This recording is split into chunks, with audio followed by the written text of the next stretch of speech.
우리는 지난주에 38년 된 병자를 예수님께서 고치시는 사건을 살펴보았습니다. 예수님께서는 양문 곁에 있는 베데스다 연못으로 가셨어요. 그곳에서는 다리 저는 자, 혈기 마른 자, 소경된 자들이 많이 모여 누워 있었습니다. 그들이 베데스다 연못가에 자리를 깔고 누워 있었던 이유는 천사가 가끔 못에 내려와 물을 움직이게 하는데 그때 제일 먼저 들어가면 어떤 병에 걸렸든지 다 낫게 된다는 신화, 전설이 있었기 때문이었죠. 그러나 베데스다 연못에는 함정, 모순이 있었습니다. 정작 연못에 들어가야 했던 사람들은 심각한 병에 걸린 사람들이었는데 건강한 자라야 연못에 들어갈 수 있었기 때문입니다. 은혜의 집, 자비의 집이라고 이름은 붙여졌지만 실제 그곳은 잔인한 곳이었어요. 예수님께서는 38년 된 병자에게 찾아가시죠. 그리고는 네가 낫고자 하느냐 하고 물으십니다. 일어나 내 자리를 들고 걸어가라 명령하시죠. 십자가의 그리고 부활의 능력으로 말씀하신 겁니다. 재창조의 역사를 이루시고 계신 거예요. 그러자 죄로 인해 누워 있었던 병자가 생명으로 인해 일어나게 되었습니다. 모든 부끄러움과 수치, 절망, 체념을 극복하게 된 것이죠. 하나님의 은혜와 자비를 충만히 누리고 기뻐하고 즐거워할 수 있게 된 것입니다. 요한은 이렇게 38년 된 병자가 낫게 된 사건을 기록하면서 이 날이 안식일에 일어났음을 강조하고 있어요.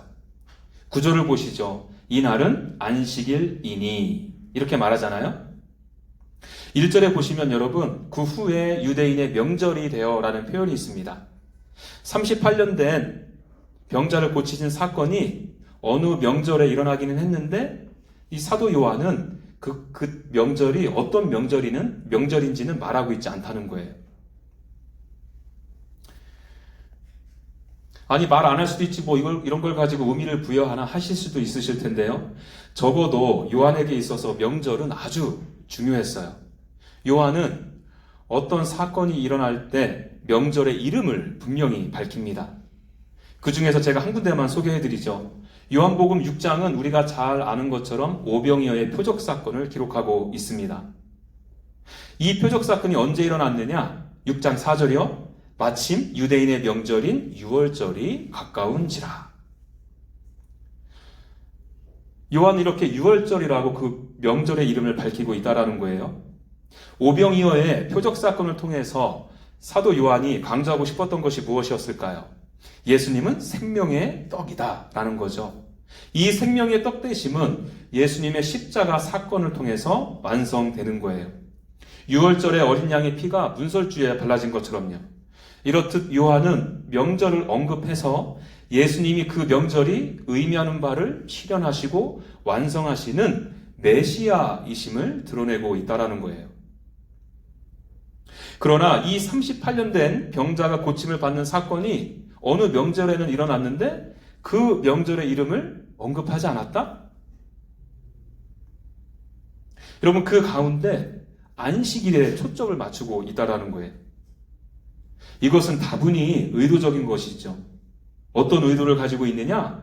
예수님께서 안식일이 가지는 의미를 완성하신 메시아이심을 드러내려는 의도와 목적이 있었다라는 거예요. 사실 여러분 이 38년 된 병자를 고치신 예수님도 동일한 의도였어요. 예수님은 율법을 잘 알고 계셨죠. 이날이 안식일이다라는 것도 알고 계셨습니다. 안식일에 사람을 고치는 일을 하면 유대인들과 마찰이 벌어질 것 뻔히 알고 계셨어요. 만일 그것이 귀찮고 두려우셔서 피하고 싶었더라면 하루만 참으시고 안식일이 지난 후에 낫게 해주셨어도 별 문제가 되지 않았을 거예요. 38년 동안 누워있었던 병자를 하루 늦게 낫게 해준다고 해서 크게 달라질 것이 있겠습니까? 여러분 예수님은요 아주 의도적으로 이 유대인들과 안식일 논쟁 속으로 뛰어들기 위해서 이 사건을 일으켰다 해도 과언은 아닌 것입니다. 다른 복음서에서도 보시면 예수님은 이 안식일 논쟁에 대해서 절대 피하지 않으셨어요. 오히려 이 안식일 논쟁을 통해서 유대인들이 당시에 갖고 있었던 안식일에 대한 잘못된 오해를 바로 잡아 주었고요. 그 안식일의 주인이 바로 누구냐? 예수님을 드러내시고 있다라는 거예요. 자, 아니나 다를까 오늘 본문에 보여지는 이 유대인들은요, 안식일에 대해서 심각한 오해를 하고 있습니다. 10절을 눈으로 보십시오. 유대인들이 38년 된 병자에게 이런 말을 해요. 안식일인데 너가 도대체 자리를 들고 가는 것은 옳지 않다. 이들은요, 지금 하나님께서 정의하시고 기대하시는 안식일의 의미와는 상관없이 자기 자신들이 만들어 놓은 기준에 따라 옳고 그름을 판단하여 정죄하고 있습니다. 아시는 것처럼 유대인들은 안식일과 관련해서 39가지의 규례를 만들었고요. 그 각각의 규례의 세부 조항까지 만들었습니다. 이 조항들의 근거가 철저히 구약 성경에 직접적으로 기록된 내용에 근거하고 있느냐? 그렇지 않아요. 출애굽기, 민수기, 신명기 등에 기록된 안식일과 관련된 본문을 토대로 또 성막 건축 활동을 기초해서 유추해서 만드는 것입니다. 여러분, 그 중에 몇 가지 조항을 제가 소개해 드리겠습니다. 안식일에는 걸어갈 수 있는 거리가 900m로, 약 900m로 정해져 있었어요. 이 거리를 넘게 걸으면 어떻게 된다고요? 안식일을 범하는 것입니다. 그러나 한 가지 예외 조항을 두었는데요. 900m 안에서 음식을 먹게 되면 그곳을 집의 테두리로 인정해서 또 다른 900m를 이동할 수 있는 자격을 주어졌어요. 여러분, 이런 셈법에 의하면 안식일 날에 만일 내가 2700m를 이동하기 위해서는 그 전날에 900m 되는 지점에 1800m 되는 지점에 음식을 미리 갖다 놔야 했겠죠. 또 안식일에는 짐을 들 수가 없었거든요. 아기가 안식일에 태어날 때에만 아기를 드는 것을 허용했는데요. 그마저도 아기가 혹시라도 무엇을 들고 있으면 그것도 안식일을 어기는 것이 되었습니다. 아이를 볼 것이라는 기쁜 기대감은 뒤로 하고 무엇을 들지는 않았을까? 노심초사했을 거예요. 여러분, 유대인들에게 있어서 이 안식일은요, 더 긴장하는 날, 더 매이게 되는 날이 되지 않았을까요? 휴, 다행히 이번 안식일에는 아무 일도 일어나지 않았군. 다행이야. 그래서 나는 아무것도 하지 않았어. 하며 안도의 한숨을 쉬었을지도 모르겠습니다. 이것은 안식이 아니라 불안함과 두려움을 주기에 충분했죠. 여러분, 그리고 하나님의 입장에서도 한번 생각해 보세요. 하나님께서 900m 이상을 갔는지 안 갔는지 줄자를 들고 다니시면서 재셨겠어요? 짐을 들었는지 안 들었는지 저울을 가지고 다니시면서 일일이 측정하셨겠습니까? 그 여부에 따라서 상이나 복을 주거나 벌이나 화를 내리셨겠어요? 출애굽기 20장에 보시면 여러분, 하나님께서 이스라엘 백성들에게 10계명을 주시는 내용이 3절부터 기록되어 있습니다. 이 10계명 안에는 당연히 안식일 계명도 포함되어 있죠. 이러한 계명을 주시기에 앞서서 하나님께서는 모세를 통해서 이스라엘 백성들에게 이런 말씀을 하세요. 아주 중요한 말씀이에요. 20장 2절 읽어드립니다. 나는 너를 애굽 땅 종되었던 집에서 인도하여 낸 너의 하나님 여호와니라.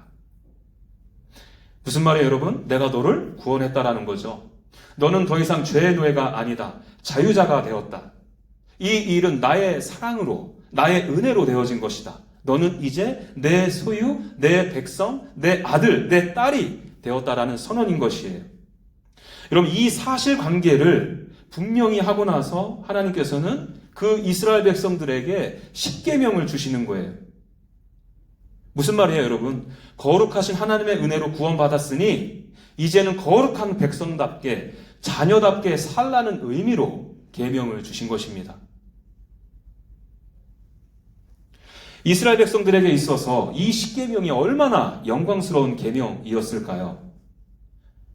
이 계명을 받았다는 것은요, 창조주 하나님의 백성, 자녀가 되었다는 것을 전제하는 것이기 때문에 그렇습니다.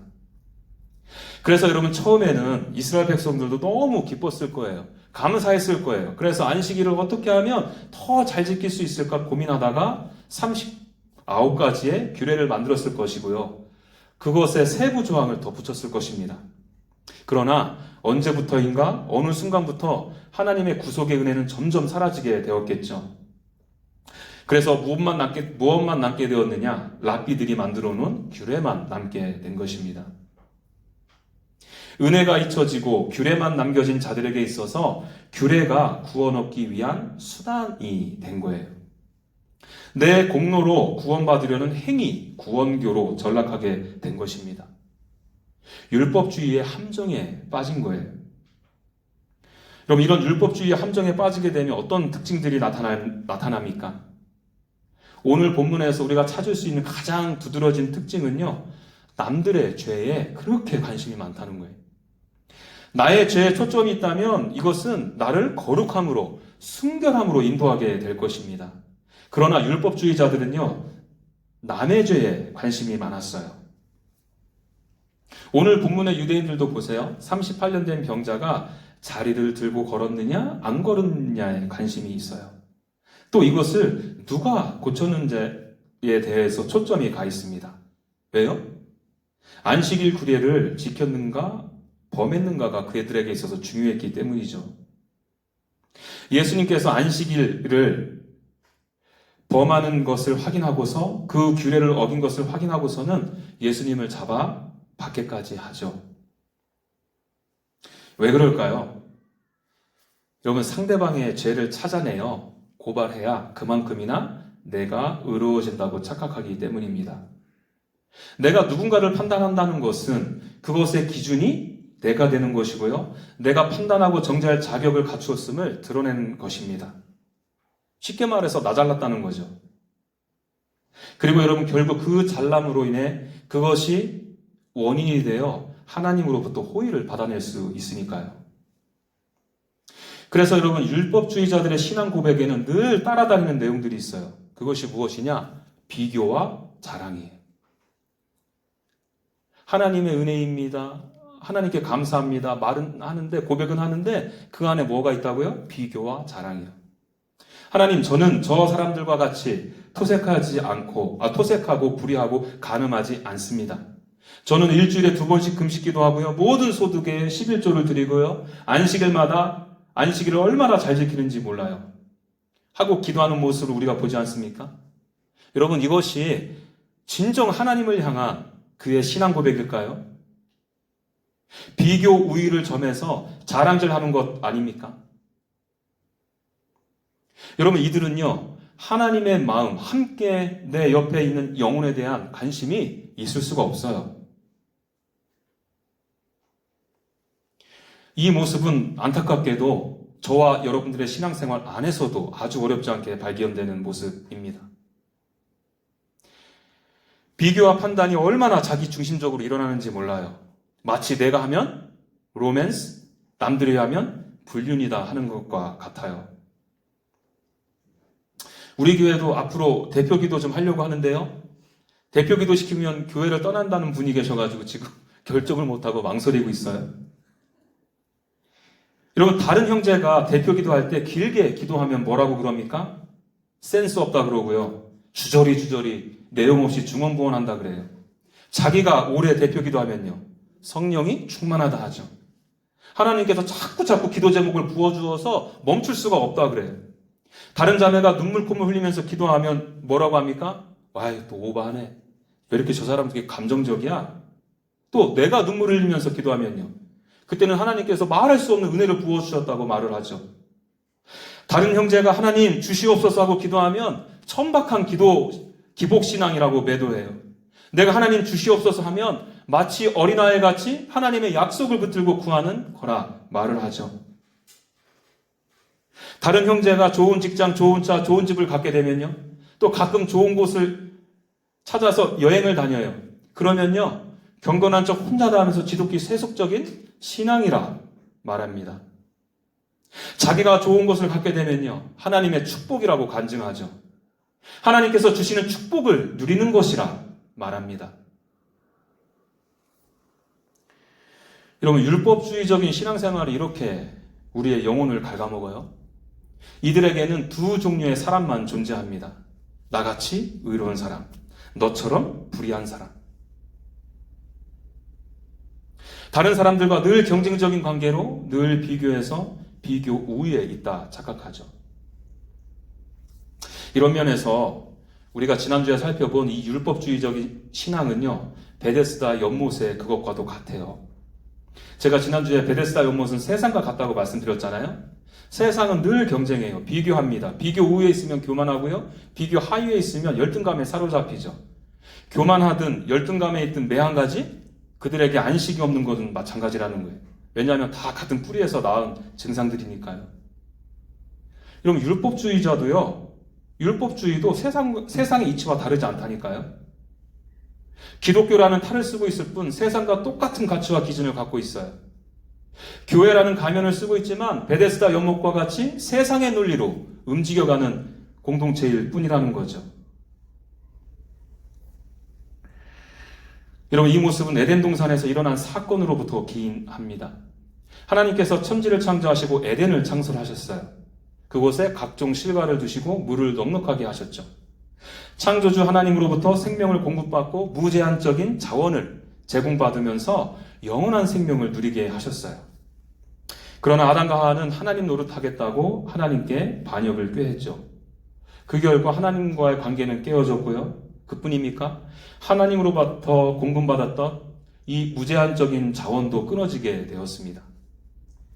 그래서 여러분, 그때부터 내가 가지고 있는 자원으로만 살아야 했어요. 근데 문제는 무엇이냐? 내가 가지고 있는 자원은 늘 부족하다는 거죠. 한계가 있다라는 거예요.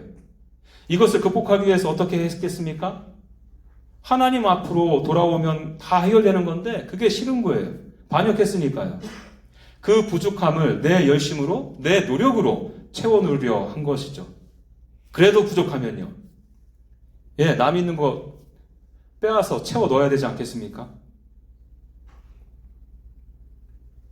있는 그대로 살면 되지 않습니까? 하실 수도 있어요. 아니요. 인간은 하나님으로부터 본래 부족함 없는 풍성함을 맛보았기 때문에 채워도 늘 부족함을 느낄 수밖에 없어요. 상대적 박탈감 때문에 절대 만족할 수 없는 존재가 바로 인간인 것입니다. 여러분, 이것을 상징하는 것이 바로 아담과 하와가 지어 입은 나뭇잎으로 만든 입이에요. 나뭇잎으로 만든 치마예요. 옷이에요. 자력 구원을 하려는 인간의 몸부림인 거죠.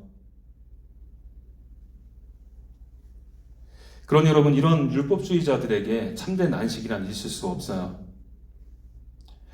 그렇다면 여러분, 과연 성경에서 말하는 안식은 무엇이며 안식일을 지킨다는 것은 무엇을 의미할까요?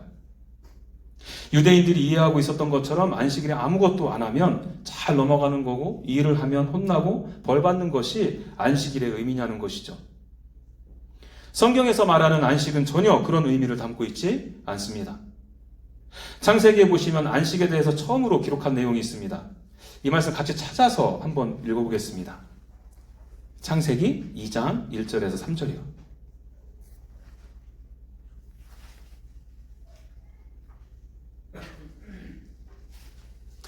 다 같이 읽죠. 시작. 천지와 만물이 다 이루어지니라. 하나님이 그가 하시던 일을 일곱째 날에 마치시니 그가 하시던 모든 일을 그치고 일곱째 날에 안식하시니라.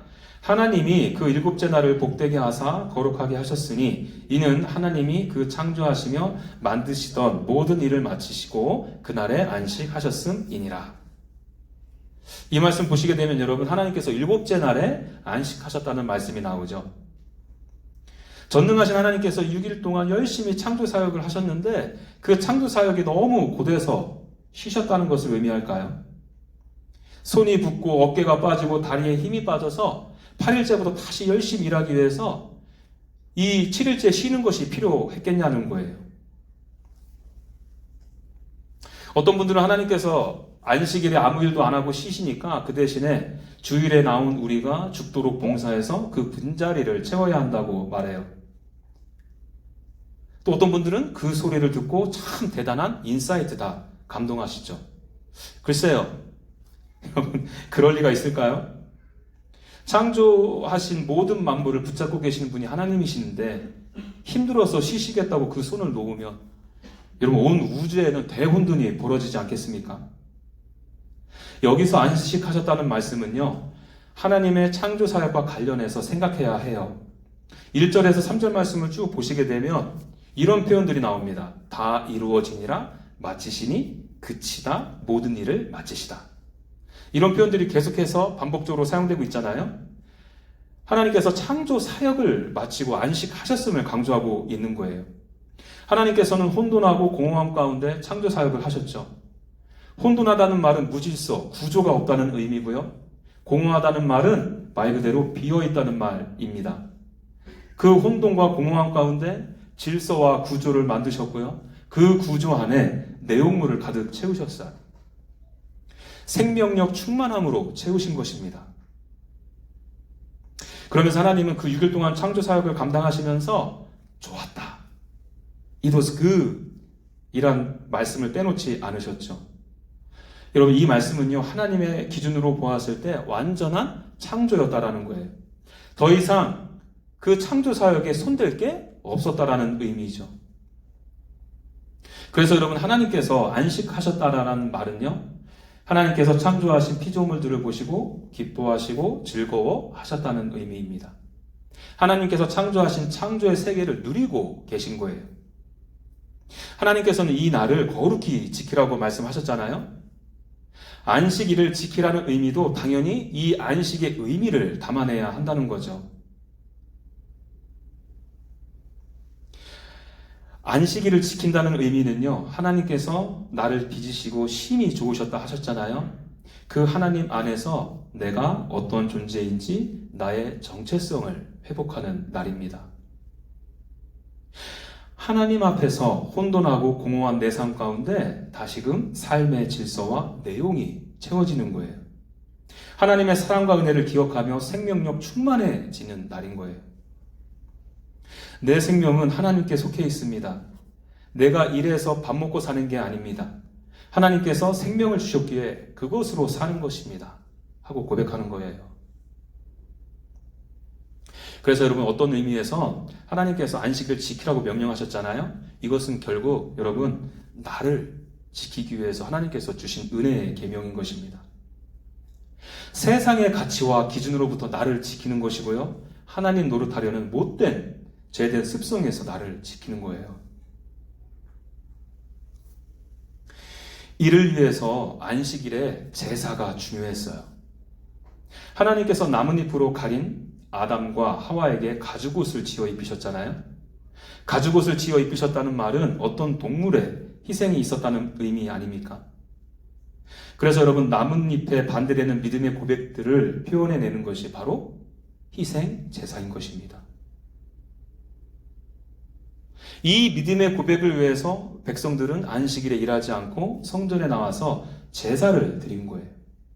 안식일을 지킨다는 것은 예배를 드림으로 하나님의 방법으로 하나님께서 마련해 주시는 안식, 생명 충만함을 누리고 살겠다라는 의지의 표현인 것입니다.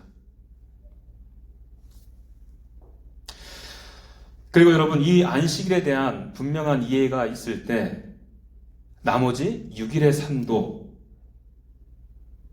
달라지게 되겠죠. 6일의 삶을 살아가는 목적도 분명해진다는 것입니다. 전에는 내가 직장 생활을 왜 했습니까? 내 결핍의 문제, 발가벗음의 문제를 채우기 위해서요. 돈을 절대화한 거예요. 여러분, 하나님께서 이제 그 문제를 해결해 주셨기 때문에 그것들을 절대화하지 않습니다. 그렇다고 경제활동을 하지 말라는 말씀은 아니죠. 하나님께서 허락하신 직장이니까요, 당연히 책임감 가지고 열심히 일해야 합니다. 그리고 거기서부터 주어지는 물질로 가족들을 섬겨야 하죠. 여러분, 이 목적과 동일시되는 다른 목적도 생긴다는 거예요. 어떤 목적이냐? 그 일함을 통해서요, 하나님을 섬기고 이웃을 섬기는 장으로서의 목적을 가진다는 것입니다. 손님을 맞이할 때도, 함께 일하는 동료들을 대할 때에도 사랑으로 대하고요. 물론 여러분, 여전히 그것을 절대화하기 때문에 자신의 이익을 극대화하기 위해서라도 그럴 수 있죠. 드러나는 모습은 비슷할 수 있어요. 그러나 그 마음의 중심은 당연히 우리 주님이 아시지 않겠습니까? 그리고 여러분, 그 마음가짐은 또 다른 모습으로 나타나요. 이러한 마음을 가진 사람들은요, 이 일을 통해 주신 물질을 통해서 누군가의 생명을 충만하게 할 수 있을까? 창조주 하나님의 사랑과 은혜를 나누어 줄 수 있을까? 하고 고민하겠죠. 그리고 행동할 것입니다. 그렇기 때문에 여러분, 시간 쓰고 물질 쓰는 내용이 달라질 수밖에 없는 것이에요. 그러므로 여러분, 이 안식일을 지킨다는 의미는요, 단순히 일요일에 일을 해야 하나 말아야 하나 이런 문제가 아닌 것이에요. 그 일이 정말 다른 영혼의 생명을 살리는 것인가 하는 것이 더 중요하고요. 그 일을 통해서 하나님의 나라가 확장되는지가 더 중요한 것입니다. 예전에 이런 일이 있었어요. 어떤 자매가 간호사로 병원에 일하게 되었습니다. 미연이는 아니에요. 그 자매가 하루는 저에게 고민하는 거예요. 저 일요일에도 일을 해야 되는데 주일 성수를 못해서 안식일을 어기는 게 아닌지 모르겠습니다. 그래서 제가 여러분 오늘 본문을 가지고 상담해 주었죠. 가서 열심히 죽게 대하듯 일하고 환자분들이 너를 통해서 위로받을 수 있도록 하나님의 사랑으로 섬기라고요. 그리고 쉬는 날 중에 하루 날 잡아서 수요 예배나 급여 예배에 나가라고 했습니다. 그것이 만약에 여건이 안 되면 나와 만나서 함께 카페에서라도 예배하자고 했어요. 희생 제사를 무시할 수는 없으니까요. 그럼 어떤 분들은 여기서 더 나아가죠. 안식일의 의미는 충분히 알았습니다. 그 의미를 가지고 굳이 교회에 나오지 않고 혼자서 예배해도 되지 않습니까? 하고 물으실 수도 있어요. 왜 안 되겠습니까, 여러분? 교회 공예배에 참여하고 싶은데 상황이 도저히 안 되는 거예요. 그래서 정말 간절한 마음으로 하나님 앞에 앉아 예배하는 것도 하나님께서 기뻐하실 거예요. 그런데 여러분, 공예배에 참여할 수 있는 충분한 조건이 됨에도 불구하고 자기 자신의 편리와 자기 자신이 가지고 있던 어떤 절대 가치를 위해 혼자 예배하는 것이라면 한 번은 깊게 고민해 봐야 된다는 것입니다. 성경에 모이기를 피하는 어떤 자들의 습관과 같이 하지 말고 오직 권하여 그날이 가까움을 볼수록 더욱 모이기에 힘쓰라, 그렇게 말씀하고 있거든요. 여러분, 그만한 이유가 있어서 이 말씀을 허락하신 것이 아닐까요? 또 어떤 분들은 반대로 안식일의 개념이 이제 주일로 옮겨졌기 때문에 반드시 일요일에 예배해야 한다고 말씀하세요. 골로새서 2장 16절과 17절 말씀을 읽어드리죠. 그러므로 먹고 마시는 것과 절기나 초하루나 안식일을 이유로 누구든지 너희를 비판하지 못하게 하라. 이것들은 장래일의 그림자이나 몸은 그리스도의 것이니라. 여기 보니까 모든 절기 그리고 안식일도 뭐라고 그래요? 장래일의 그림자. 그러면서 이 그림자의 실체는 무엇이라고 합니까? 정확히 말하면 무엇이 아니고 누구라고 하죠. 예수 그리스도라 말하고 있습니다. 예수님께서 오셔서 그날의 의미를 완전히 만족시키시고 충족시키셨어요. 여러분, 날이 중요한 것이 아니고요. 예수 그리스도를 믿는 고백 안에서 안식의 의미를 제대로 이행하고 이해하는 것이 지키는 것이 더 중요하다는 것입니다.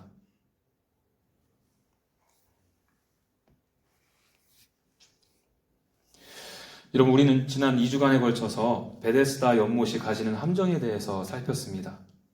이 세상이 돌아가는 이치를 좀 보십시오. 철저히 경쟁 논리로 돌아갑니다. 그나마 같은 출발선상에 서 있으면 해볼만 할 것이에요. 자기 노력 여부에 따라 결과가 나오니까 최선을 다해서 노력하면 되니까요. 그런데 여러분들도 실감하시는 것처럼 세상이 그렇게 공평합니까? 처음부터 공평하게 같은 출발선상에서 두지를 않죠. 태어날 때부터 어떤 사람은 머리가 좋게 태어나고요. 부자로 태어나고요. 준수한 외모를 가지고 태어나는 사람도 있어요.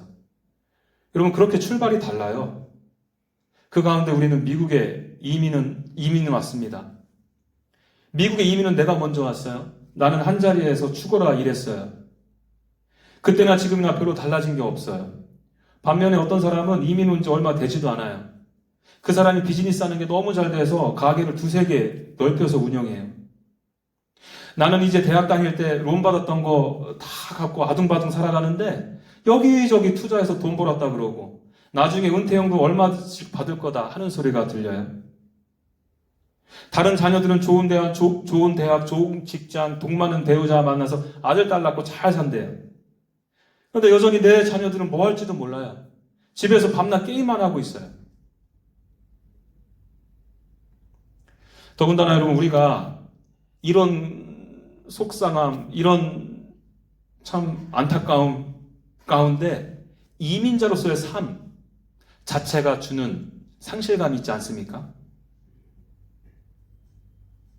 이민 와서 안 당해도 되는 서름 당하고요. 무시당할 때 얼마나 내 존재감에 대한 상실감이 큽니까? 물론 이 선택도 내 선택과 결정으로 한 거죠. 그럼에도 불구하고 이민자로 살아가면서 내 존재감에 대한 상실감이 크게 느껴질 때가 얼마나 많이 있어요. 이러한 세상에 살면서 나는 운도 없고 실력도 없고 열심히 해봤자 다른 사람이 늘 앞서간다 생각하지 않으십니까? 좋은 기회가 생길 때 그 자리에 넣어줄 사람이 없다 환경 탓하지 않으세요? 자신의 운명을 탓하며 온갖 열등감과 낮은 자존감으로 살아가지는 않으십니까? 또 이 세상의 기준과 가치에 따른 교만과 열등감이 우리의 재성과 맞물려서 우리의 신앙생활에도 드러나고 있지는 않습니까? 우리는 지금 하나님과 인격적인 교제를 나누고 있으신가요? 율법주의적인 신앙생활로 인해 영적으로 피폐해져 있지는 않으신가요? 그럼에도 여러분, 우리가 아주 절망하지 않을 이유가 어디에 있습니까? 예수님께서 38년 된 병자에게 찾아가 주셨습니다. 네가 낫고자 하느냐? 물으셨고요. 네 자리를 들고 일어나 걸으라 명령하셨습니다. 이 예수님께로 나오시기 바랍니다. 예수님께서는 아버지 하나님께서 쉬지 않고 이제까지 일하신 것처럼 과거에도 지금도 앞으로도 일하실 것입니다. 나뭇잎을 만들어 가릴 수밖에 없는 우리를 위해 친히 희생제물이 되어주셨죠. 의의 가족옷이 되어주셨습니다. 십자가에 달려 죽으시고 부활하심으로 새 창조의 역사를 이루셨어요. 지금도 우리 주님은 저와 여러분들을 위해 하나님 보호자 우편에 앉으셔서 우리를 위해 중보하세요. 예수님 안에서 우리가 하나님의 은혜를 다시금 바라보았으면 좋겠어요.